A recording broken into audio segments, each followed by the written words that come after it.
বাংলায় টিভি সিরিয়ালের পাশাপাশি যদি কোনো টিভি শো সবথেকে বেশি নামডাক হয়ে থাকে তাহলে সেটা হলো দিদি নাম্বার ওয়ান। আর এই দিদি নাম্বার ওয়ানেই বদলে যেতে চলেছে পুরো শোয়ের ফরম্যাট বলতে একেবারে সবকিছুই।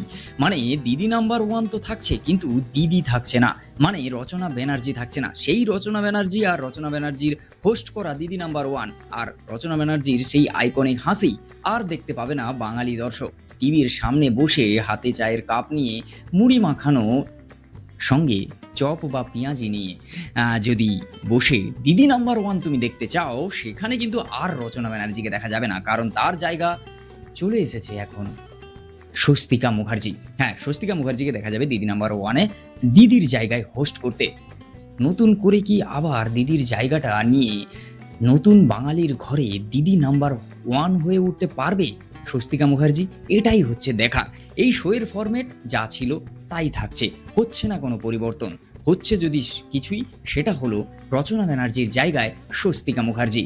বাঙালি দর্শক এই কয়েকদিনে অনেক পরিবর্তন দেখেছে, সেটা দাদাগিরির মঞ্চ থেকে দাদার পরিবর্তন হোক বা দিদি নাম্বার ওয়ানের দিদির পরিবর্তন হোক। পরিবর্তন অনেক কিছুই হয়েছে, একেবারে সরকার থেকে শুরু করে একেবারে টিভি শোয়ের জাজ থেকে শুরু করে একেবারে হোস্ট পর্যন্ত। তাহলে এবার কি তাহলে সবকিছুই নতুন করে দেখতে পাবে বাঙালি?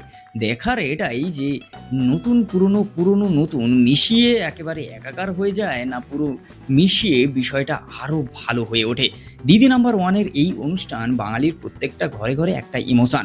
দিদি নাম্বার ওয়ানের এই যদি খেলার ফরম্যাটটা তোমরা দেখো, এখন এই ফরম্যাটটাই দিদি নাম্বার ওয়ান হিসাবেই গ্রামের বিভিন্ন অনুষ্ঠানে এই ফরম্যাটটা একটা প্রতিযোগিতামূলক অনুষ্ঠানে, মানে প্রতিযোগিতামূলক খেলাতেও দেখা হয়, আর অনুষ্ঠানে সেটা খেলানোও হয়। আর সেই জায়গায় দাঁড়িয়ে যখন দিদি নাম্বার ওয়ানে রচনা ব্যানার্জিকে মানুষ একটা দীর্ঘ বছর ধরে, প্রায় 9-10 বছর ধরে রচনা ব্যানার্জিকে দেখেছে এই শোয়ের হোস্ট করতে, হঠাৎই চেঞ্জ একেবারে দিদি নাম্বার ওয়ান সিজন 10-এ চেঞ্জ হয়ে যাচ্ছে, মানে প্রায় 10 নম্বর সিজন হয়ে গেছে, সেই 10 নম্বর সিজনে একেবারে চেঞ্জ হয়ে যাচ্ছে স্বস্তিকা মুখার্জি। হ্যাঁ, স্বস্তিকা মুখার্জি আর রচনা ব্যানার্জি তারা এক সময়ের নায়িকা।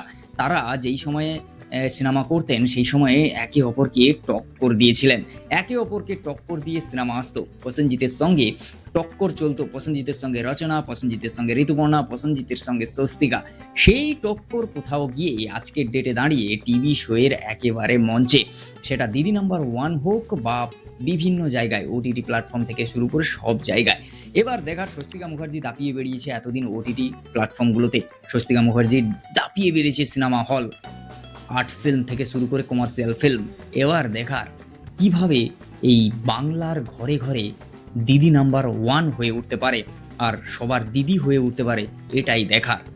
তো বন্ধুরা, আজকের ভিডিও পর্যন্ত। যদি ভালো লাগে like, comment, share and subscribe my YouTube channel.